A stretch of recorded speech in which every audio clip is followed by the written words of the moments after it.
Welcome learners to topic number 1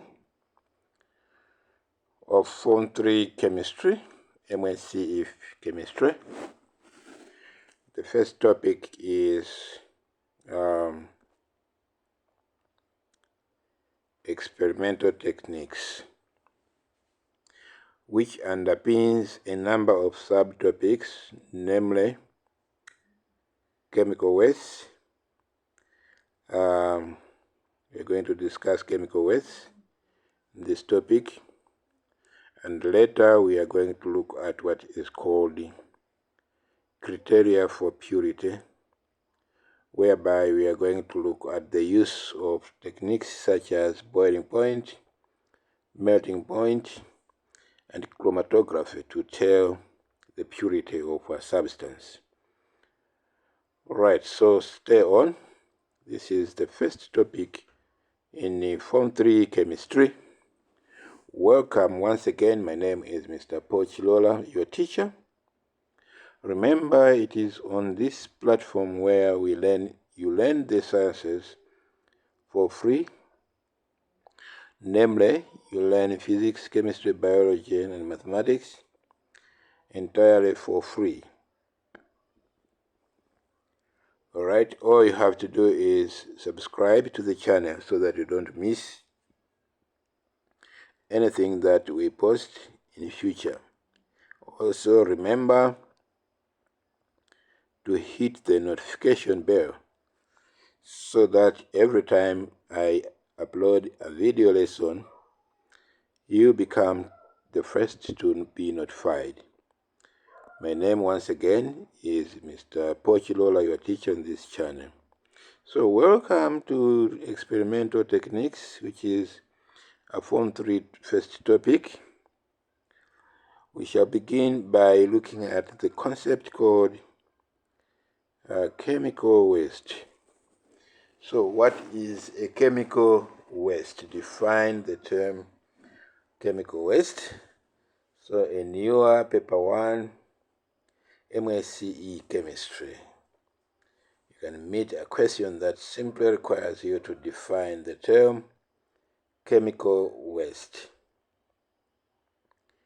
So, for the sake of this topic and this level of learning, we shall define a chemical waste in the following manner. We shall define a chemical waste as a product. So a chemical waste is a product or any unwanted material from a chemical reaction or an expired product which is no longer needed for any experiment in the next activity. So you think of a chemical waste as a product, right? So as a product, unwanted material,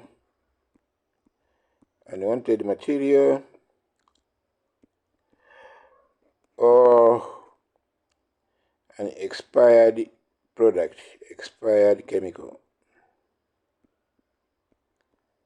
So if any substance falls within these three, then such a material is considered to be a chemical waste. Alright, so you would define a chemical waste therefore as a product, unwanted material, or an expired product which is no longer needed for any experiment in the next activity. So remember that for a material to qualify as a chemical waste, it must be a product of a chemical reaction, or anything that is not needed anymore, unwanted material, or any chemical that is expired. If you walk around, ask your teacher or the lab technician, if you have one at your school, you'll discover that in your lab there are some chemicals that have gone way beyond their shelf life. Alright, such chemicals are no longer usable. If you use them, they may not give you the desired results. So such chemicals are considered to be expired, and therefore they are regarded as chemical waste. Let's suppose that you are doing an experiment in which you are reacting sodium hydroxide and say hydrochloric acid to form a salt called sodium chloride and water. So the products of this reaction are sodium chloride and water. So these two may not be used again in the next activity. So the sodium chloride and the water, which are the products, and therefore may not be required again in the next activity. Therefore, they are considered to be chemical waste. All right, so I'm sure you grasped that. The definition of a chemical waste. It is a product or unwanted material as well as an expired product or chemical. You can say expired chemical, expired product. These are no longer needed in the next experiment, therefore they are considered to be waste. Alright, so anything that is not needed, again, you have paper in your lab there, you have broken glass. Let's say you accidentally broke a beaker, alright, or a test tube. All these become chemical waste. They are treated as waste in the lab.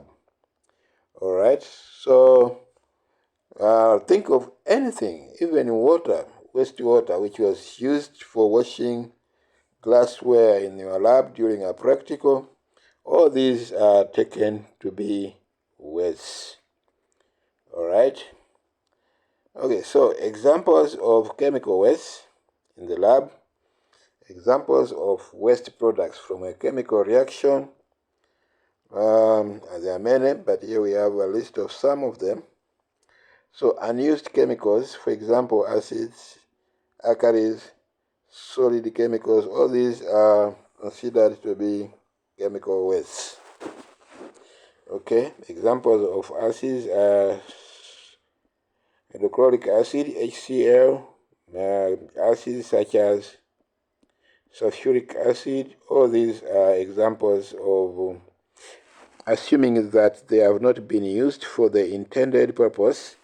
Alright, let's suppose that they are being used in a particular chemical reaction, and at the end of the activity they remain unused. Okay, if they have not been properly labeled, they are going to be treated as waste. Alkalis, so these are acids, examples of acids. Alright, so unused acids, unused alkalis. Examples of alkalis are sodium hydroxide, potassium hydroxide, ammonia, and others. These are examples of alkalis or bases. Alright? Or you can have solid chemicals such as sodium hydroxide pellets or potassium hydroxide pellets. All these are examples of waste. Take note that they become waste if they have not been used in the first place. Alright, supposing that maybe you place them in beakers or petri dishes, but by the end of the day they remain unused, then they become waste. Alright. Another class of waste is broken laboratory glassware, such as beakers. Examples of glassware are beakers. Let's suppose accidentally you broke a beaker Maybe you broke a thermometer. You broke a thermometer. You broke test tubes accidentally, not deliberately, but accidentally. These are treated to be or taken to be weights in the lab. All right. You may have some weights that are in form of plastics. Let's say, for example, maybe you removed an object from a plastic paper, plastic material, so the plastic material becomes a waste. Waste papers, these are tissue papers like the ones that you use for wiping or cleaning up your work benches. These are taken to be wastes. Some wastes can be in the form of rubber. Okay, some chemical reactions produce gases. Such reactions or gases may be taken to be chemical wastes. A good example of reactions that produce gases are combustion. Let's say you're burning a carbon material with in oxygen. It will form a gas called carbon dioxide, or you can have carbon monoxide. Alright, these are examples of gases from chemical reactions, and they are considered to be chemical wastes. So take note from this discussion that wastes can be in form of acids, alkalis, or solids, or they can be in form of glass that has been broken, sharp objects such as scalpels, some prefer to call them tweezers, all right, or any other objects that are sharp and they are no longer needed in the lab. These are called or considered to be wastes. Considered to be wastes. All right, so once again, you are most welcome to the channel. This is the place where you learn the sciences in readiness for Msce exams. Alright, so once again, you are most welcome. My name is Mr. Pochilola once again. So knowing the names and examples of different wastes is not enough. Your syllabus requires that we should discuss the safe ways of disposing chemical waste. Alright, so to dispose waste simply means to find a way of getting rid of. So dispose means to get rid of waste. So the process of getting rid of waste is called disposing or waste disposal. So how do we safely dispose chemical waste? So the way to dispose chemical waste depends on the type of waste. So there are different ways of disposing of waste or getting rid of waste. So the method used in disposing a particular waste depends on the type of waste. Alright, so one of the ways of disposing waste is the use of normal waste bins. Alright, so in your lab, you set aside some containers where wastes are dropped into. So wastes are thrown into it. Such containers are called normal waste bins. So this is a waste bin, which can be in form of metal. Some bins can be plastic. Some can be woven baskets, and so on. So one of the means of disposing waste is the use of normal waste bins, using normal waste bins. So examples of waste that can be disposed of using this method are waste such as papers, plastics that cannot be recycled. We call them non-recycled plastics, pieces of wood, rubber, and dirty papers. Take note that these materials are not reactive. They are not decomposable, all right, especially plastics and rubber. These cannot be decomposed. Dirty papers and the pieces of food, all these can be thrown into the bin, the waste bin, all right? So you situate a container, a normal bin, which can be in form of a metal tin, plastic container, or anything that is chosen. Sometimes the bins can also be in form of plastic bags. So these types of forms of waste are thrown into it, and then afterwards taken to a designated place or destination where they are finally disposed forever. All right, so take note, use of normal waste bins. So a question can ask you to state how non-recycled bins and non-recycled plastics can be disposed of. The answer they are looking for is for you to say using normal waste bins. Using normal waste bins. So pieces of food, plastic, rubber, plastic paper, dirty papers, all these can be thrown into the bin. All right, so you simply use a broom to sweep them together and then dump them into the waste bins. All right, another way is to use what are called special controlled waste containers. All right, so there are some containers that are specially selected and controlled such that dangerous objects such as sharp objects like scalpel, broken glass,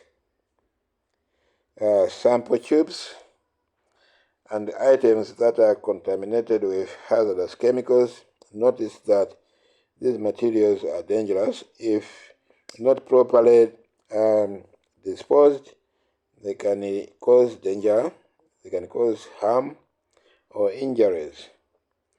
All right, so scalpels, knives, sharp knives, broken glass, broken thermometers, sample tubes, items which are contaminated with hazardous chemicals, all these are placed in a special controlled waste containers.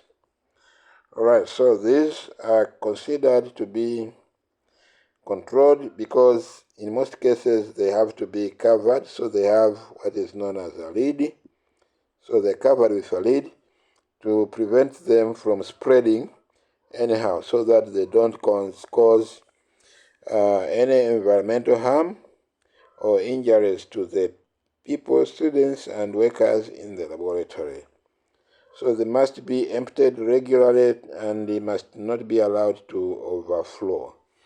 All right, so take note of the items, examples of the items or wastes that can be controlled or disposed this way using special controlled waste containers. All right, I hope we are together there. My name once again is Mr. Chilola, your teacher on this platform. In case you have a question regarding what we are discussing now, please don't hesitate to contact me on the contacts that were shared earlier on. All right, the third means to dispose of waste is simply by draining using a lot of water. There are some wastes which you may not need to be dumped into a bin or specialized waste containers. All you have to do is wash them down, drain them using a lot of water. So waste that can be drained using a lot of water, including harmless soluble organic salts and the contaminated and used acids and the alkalis, as well as detergents. Remember examples of acids are hydrochloric acid, sulfuric acid, nitric acid, and other acids. but also bases such as sodium hydroxide, potassium hydroxide. All these are examples of waste that can safely be disposed by draining them into the sink using a lot of water.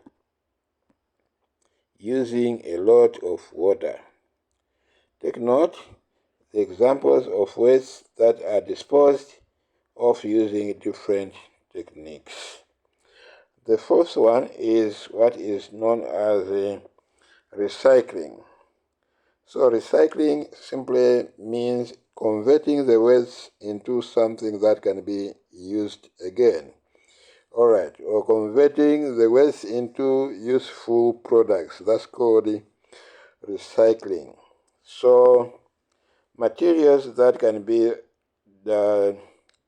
recycled include broken glass. For example, broken glass can be converted into something useful. Let's suppose that you broke a measuring cylinder.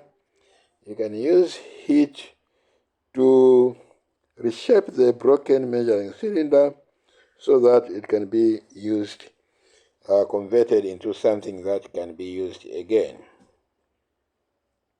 Alright, so packaging waste and paper, all these can be disposed by converting them into some useful materials, a process called recycling. Alright, last but not least, we have incineration, use of fume chambers, and the use of sanitary landfills. Alright, so incineration as a technique to dispose waste involves putting the waste into an incinerator and burning them. Alright, the word incineration simply means burning or converting waste into ash. Alright, so you put them in a special burning chamber, which is called incineration. It's an incinerator. If you go to places like hospitals, schools, you have these set up aside where waste can be converted into ash by simply burning them, by incinerating them. So the incineration simply means using heat to burn waste. So waste that can be incinerated or burnt are syringes, needles, organic solvents. Organic solvents are solvents like ethanol, right? Ethanol, methanol, and other organic compounds. All these can be burned. Soluble organic waste, paraffin and mineral oils, all these can be disposed this way by incineration. Take note, the type of waste, the examples of waste that can be disposed by incineration. Alright, we can also dispose waste by use of fume chambers. This is used when experiments are being carried out. Experiments being carried out produce poisonous gases such as sulfur dioxide, hydrogen chloride, chlorine, and other carcinogenic solids. So we use fume chambers. Fume chambers, also known as fume cupboards, are set up in the lab, in the chemistry lab, so that experiments involving the production of gases can be carried out in there. Alright, I'm sure if you check in your lab, there must be one fume chamber set up, or fume cupboard, whose intention is to carry out chemical reactions that produce poisonous gases. Alright, lastly, we have the use of landfills. This is done especially to dispose of harmless solid waste, for example, broken glass and some plastics. So these are thrown into a landfill. This is just a carefully dug pit where wastes are thrown into and buried. So the wastes are buried to make sure that people do not have access to them anymore. All right, so we've looked at the meaning of chemical waste, examples of waste, and the different safe ways of disposing chemical waste. All right, I'm sure you've grasped the essential elements on this part of the topic, experimental techniques. All right, I would like to leave you now. When we come back, I'm going to look at, bring to you some questions based on chemical waste so that you can work on them based on what you have learned in this lesson. My name once again is Mr. Pochilola, wishing you a beautiful day. And when we meet again, we are going to look at a part of the topic called experimental techniques, which is called designing a scientific investigation. Once again, if you have any questions, don't hesitate to reach out to me, either by commenting in the comment section or simply by sending me a text on the number that I shared earlier on. For now, let me go, wishing you a wonderful time. Bye-bye.